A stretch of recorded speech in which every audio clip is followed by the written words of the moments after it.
Ang cassava o kamoteng kahoy ay gulay na nagtataglay ng saganang carbohydrates, vitamins at minerals. Ito ay magandang pinagmumula ng vitamin C, thiamine, riboflavin at niacin. Tarang gamitin ng kamoteng kahoy sa pagluluto ng native cake. Sa ating mga Pinoy, ito ang cassava cake. Hi everyone! This is Passion Abis and welcome to my channel.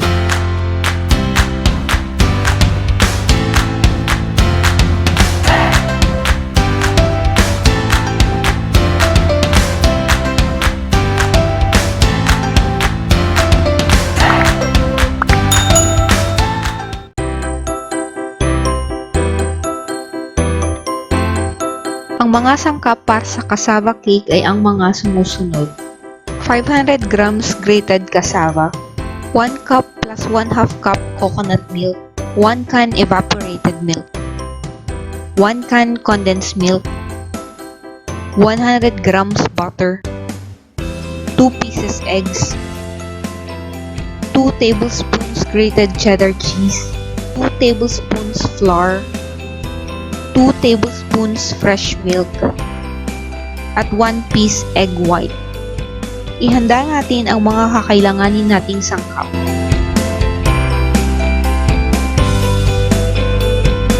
Hugasan ng cassava o kamoteng kahoy at balatan.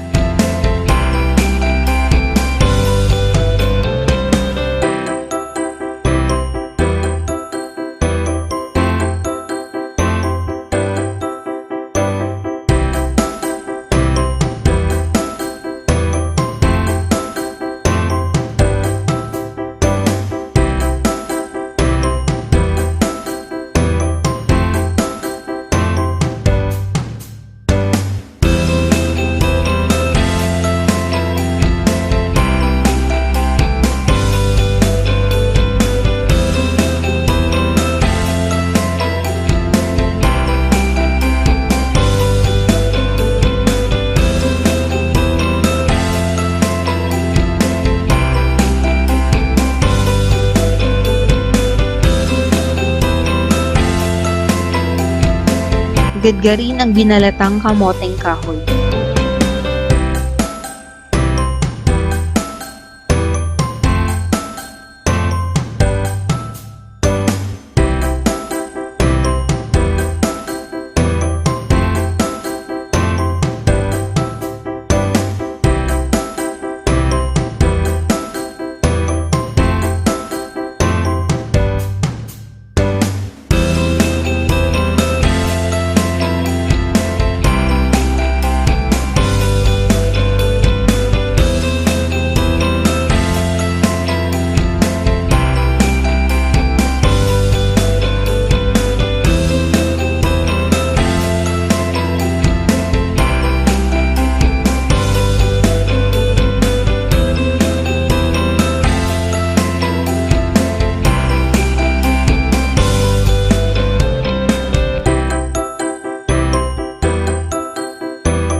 Pigain ito at itapon ng katas.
Paghiwalayin ng pinigang kamoteng kahoy.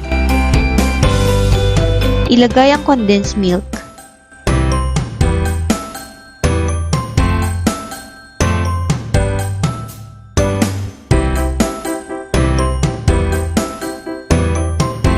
Coconut milk o gata ng nyog.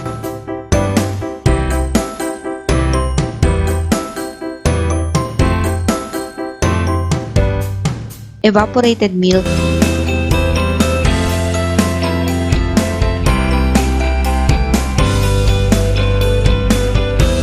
Dalawang itlog.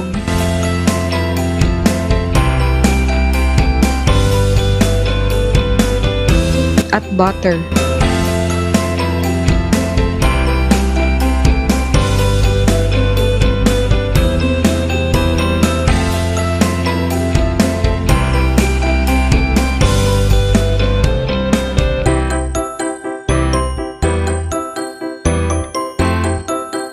Haluin ito ng mabuti.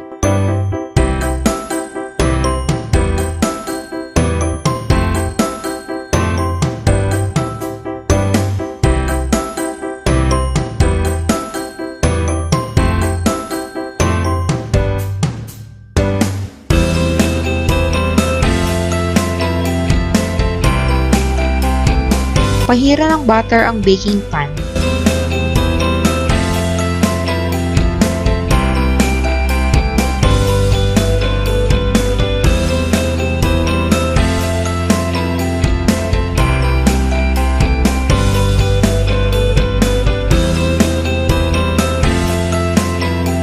Ilagay ang cassava mix sa baking pan.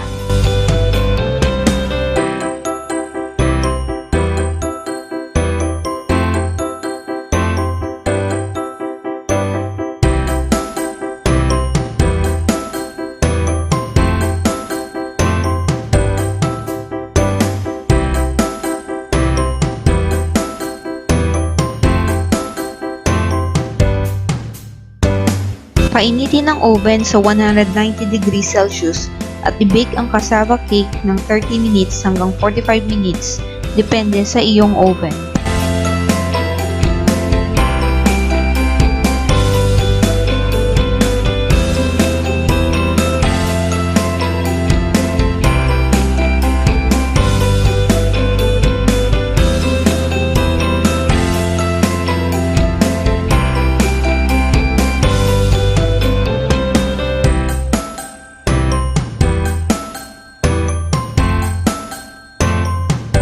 Habang binibake ang cassava, ihanda ang toppings. Kadkarin ang cheese. Ang dami nito ay depende sa iyong kagustuhan.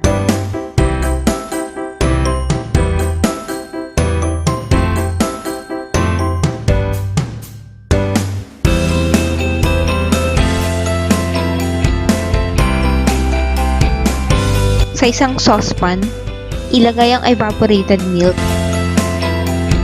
coconut milk,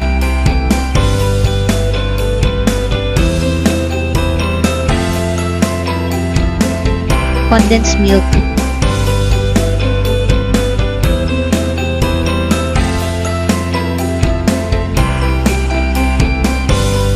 at 2 tablespoon grated cheddar cheese at haluing mabuti. Paghaluin ang 2 tablespoon flour at gatas at ihalo sa milk mixture.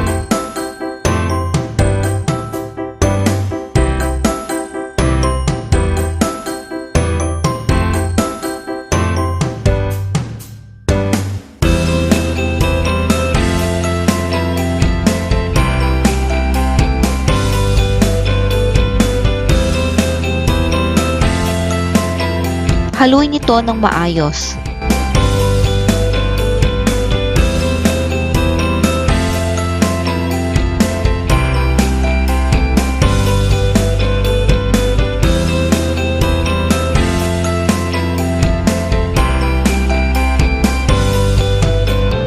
Isalang sa kalan ang saucepan habang tuloy-tuloy na marahang hinahalo ito hanggang sa lumapot ang sauce.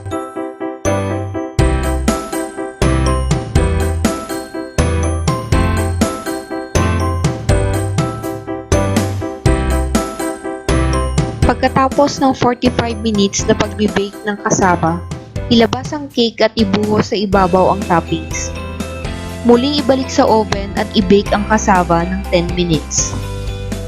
Pagkatapos ng 10 minutes, muling ilabas ang cassava at pahiran ng egg white ang ibabaw nito.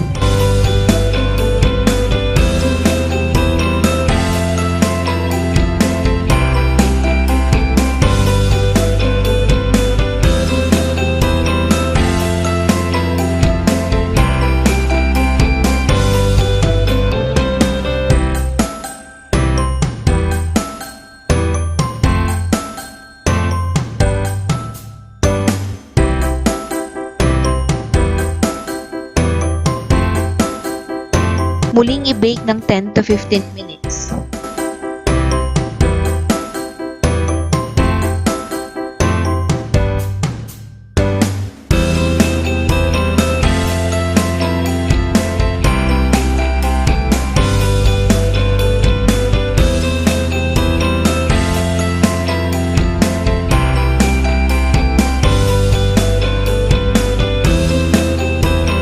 At ito na ang ating nalutong cassava cake.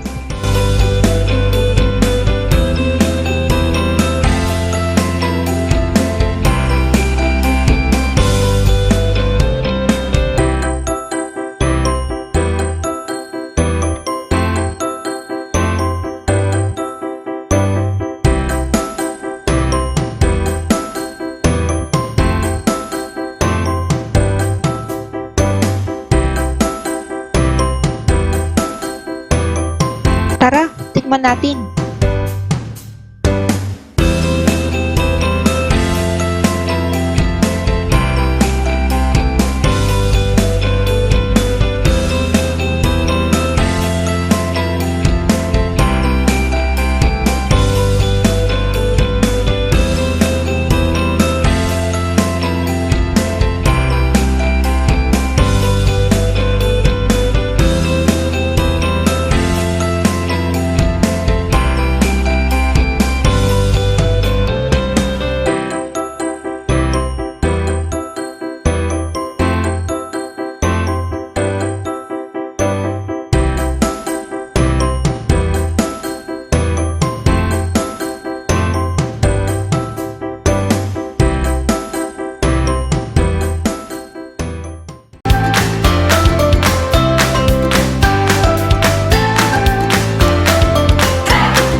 Thank you guys for watching and see you all in my next video.